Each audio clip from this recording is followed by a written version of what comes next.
I had this friend who was really into the occult. Unfortunately, I was the one who got him turned on to it. We had a mutual appreciation of the paranormal and all things weird, so I thought the subject would interest him. He started going deep into the subject to the point where he wouldn't talk about anything else. He would actually interrupt a conversation and force the subject back to occult matters.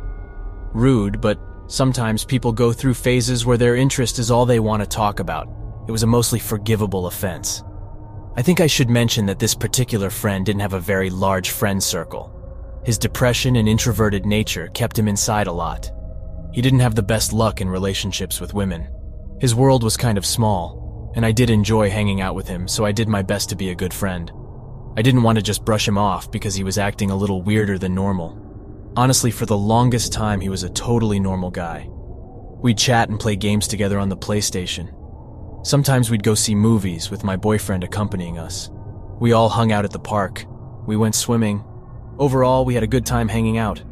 Things started to go downhill when he started to smoke DMT. Personally, I think psychedelics are amazing tools that can offer insight into your life, but they should be treated with respect. My friend got to the point where he was making it himself. Apparently a pretty easy thing to do after a meager amount of research. And he was smoking it daily, multiple times a day. For those of you who aren't familiar with the substance, when you smoke it, you get transported to a different world, an entirely new plane of existence. Your body and yourself don't exist anymore. You're just exploring this alternate reality dreamscape. My personal experience with it led me to seeing a dragon once in this kaleidoscope of a cornucopia. People see all kinds of different things there. Imagine what that does to a person when they're smoking it 30+ times in a day. He started telling me things like he was the reincarnated Osiris. He said he was seeing Egyptian hieroglyphs all over the place in waking life. Apparently he had hour-long conversations with entities in his bedroom, even when he wasn't smoking DMT. Of course, I was very alarmed to hear all of this, and I told him he needed to take a serious break. No drugs at all for a few months, so he can find solid footing in reality again. At this point, I was still hanging out with him because he obviously needed some help, and like I said before, he didn't have a lot of friends that could give him that. He was also the black sheep of the family, so I knew he wasn't getting any kind of support from them.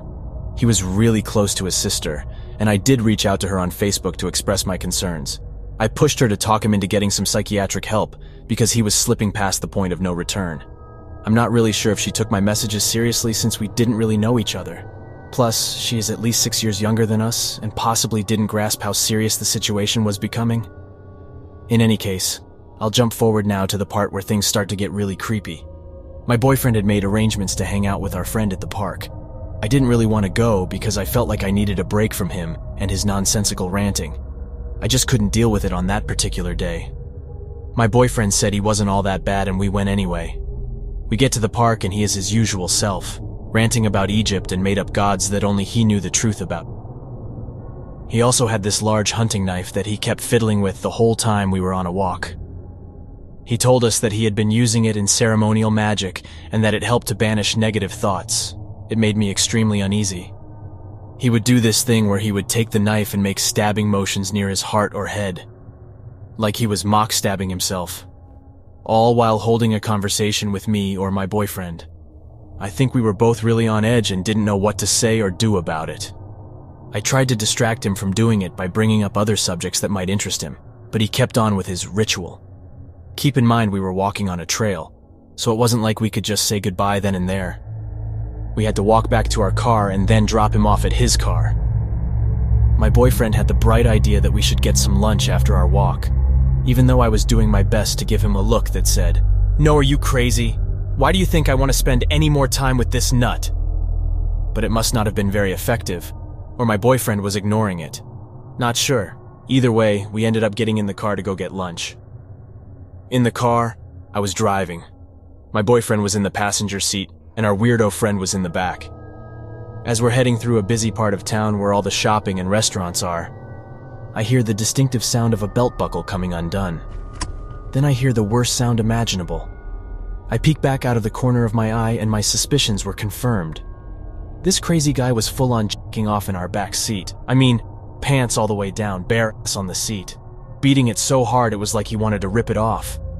Instantly I felt sick to my stomach, and all the nervous energy I had throughout the day popped up into my head. I was trying not to shake, trying to ignore it and drive through heavy traffic. I kind of had a freeze response, I guess. The whole time I kept thinking about that huge knife he had in his pocket, and obviously he was completely off his rocker now. I was afraid to say anything or confront him because I didn't know how he was going to react. This part is nuts. But my boyfriend didn't seem to notice, and the whole time he kept rambling on about God knows what. I couldn't listen because my thoughts were 100% focused on driving and trying to act like I didn't know what was going on in my back seat. We get to the restaurant and my boyfriend runs inside to grab food. I'm left alone in the car with our friend, and I try to act like I'm browsing on my phone, when really I'm watching and listening as hard as I can. We don't talk. My boyfriend gets back and I complain that I'm tired. It's been a long day, let's drop him off, etc. So I drive us back to our friend's car, and he doesn't get out of our vehicle. He just sits there. I have to get a little bit rude and ask him to please get out and go home. He gets out of our car and walks over to his passenger side. I start getting really scared and I suspected the worst. He pulled a gun out of some kind of bag he had on the seat, and he just walks over to our car with it. I don't know why the hell I did this, but I was so pissed I just got out of my car and walked right up to him. I was maybe 3 feet away and could see it was a loaded 9mm. I kept asking him over and over, "What are you doing?" Because apparently that's all my brain could think to do. I told him to get in his car and go home. He never said anything during this whole time, just kind of cried and had this wild look in his eye. For whatever reason, he got back into his car and drove off. I told my boyfriend obviously we are never hanging out with him again, and that I didn't even want him to talk to him anymore. No contact, nothing. A few months pass and he occasionally messages me through the PlayStation or texts my phone. He says a lot of random stuff and I just ignore it. It turns out he moved down to Tennessee near Nashville. I don't know why. He had a roommate and I think their girlfriend lived there. I'm not really sure about the situation. I think maybe he's turning his life around and getting a fresh start down there. I think it's best to cut all contact and let him regroup. I'm not interested in any kind of friendship with him, and I know he needed help beyond what I could offer. Again, I reached out to his sister and let her know that he had a gun.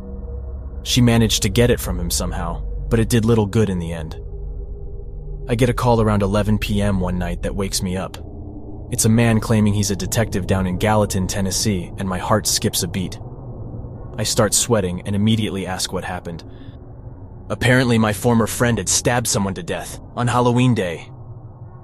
I don't know all the details and the articles about it are kind of sparse. The whole thing is really surreal and I'm just left feeling like I'm lucky that I didn't get shot last summer.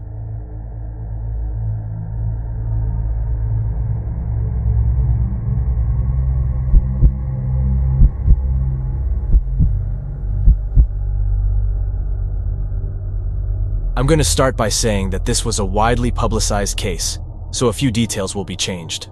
But the main part of this story is accurate. A few years ago, I worked at a popular hookah lounge in my town.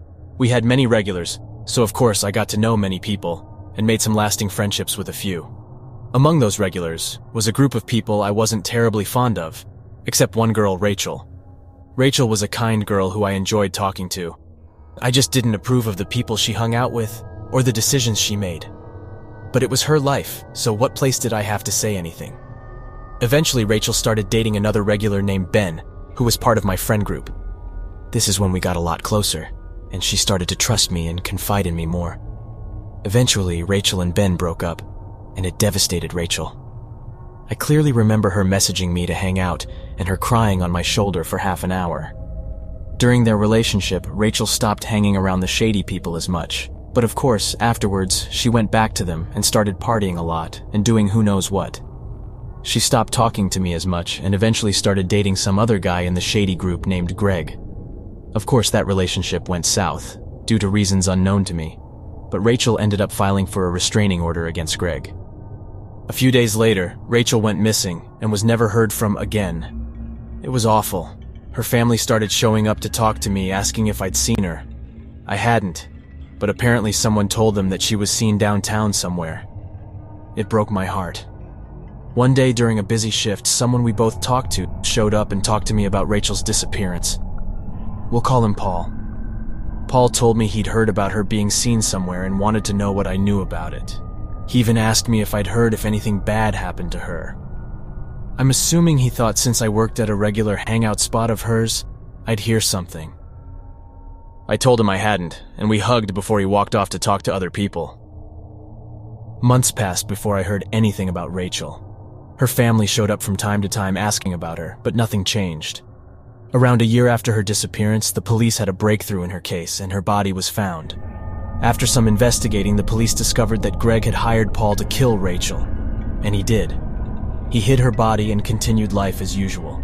The fact that I spoke to Paul after the fact and even hugged him still weighs in my conscience. It's been years and I'm still so upset about it.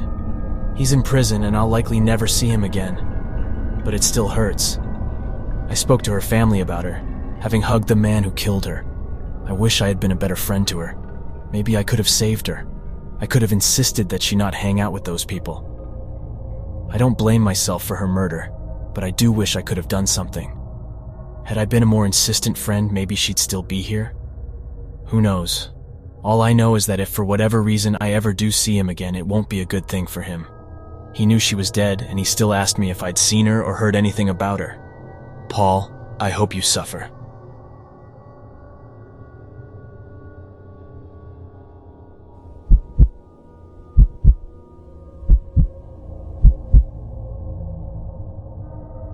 I live about 20 miles from the city in which I work. I live out in the country, and about a short walking distance from my house is a highway, and on the corner is a 24/7 gas station. Last week, Saturday night, I went by there right before midnight to grab some Cajun peanuts. I see one car parked on the side, which is normal. Usually just a guy working and rarely any customers at this time. Do you ever feel this dread overcome you? Like you know something is wrong? Well, I walk in and don't see anyone. Nobody behind the counter or in the store. So I take my time and assume they are in the bathroom or step to the back of the store. Surely they heard the bell on the door when I came in. I'm feeling weird and uncomfortable, so I wait a minute, even though it seemed like forever. So I call out, "Anyone in here?" I wait a minute more and put the peanuts down and walk out the door. I checked the car parked on the side and there wasn't anything troubling. I even glanced on the back side of the store and there was nobody. I'm pretty uncomfortable and worried something bad might have happened, so I just call the police. After what felt like an hour but was probably only 15 minutes, they show up and they search the place. And what they found still scares me to this day. They found the cashier dead in the men's bathroom. He was beaten to death. They immediately call for backup. When they arrive, an officer stays outside with me and asks me to recap exactly what I experienced. After I told them all I knew, I went home. That ain't even the worst part. So I get home, and my dog is in the front yard pissing and just staring at me. He is an inside dog, and my front door is cracked open. My heart is racing, so I grab my dog and head back to the gas station and let the police know. They send one of the guys to search my house. Nothing is stolen or out of place, but there was sign of forced entry. So this was last week, and about 5 hours ago, I get a call from my brother, who works for the county sheriff's office. Supposedly, they pulled the camera footage, and about 10 minutes before I walked into the store, someone came in and started punching and beating the cashier, and then dragged him into the bathroom. Then on the footage, you can see me walk in and look around and call out, and then you can see me walk out and check out the car, walk to my vehicle, and make a call. About the time I'm in the vehicle, the alleged murderer walks out of the bathroom and sneaks out the back door, and before leaving the view of camera, he takes off in the general direction of my house. Fortunately, my wife was out with some friends watching Beauty and the Beast, again. But I'm convinced that I missed a murderer at the gas station, and then he broke into my house. This week I had a new security system installed alongside a new front door, but I'm pretty sure whoever did this is still out there.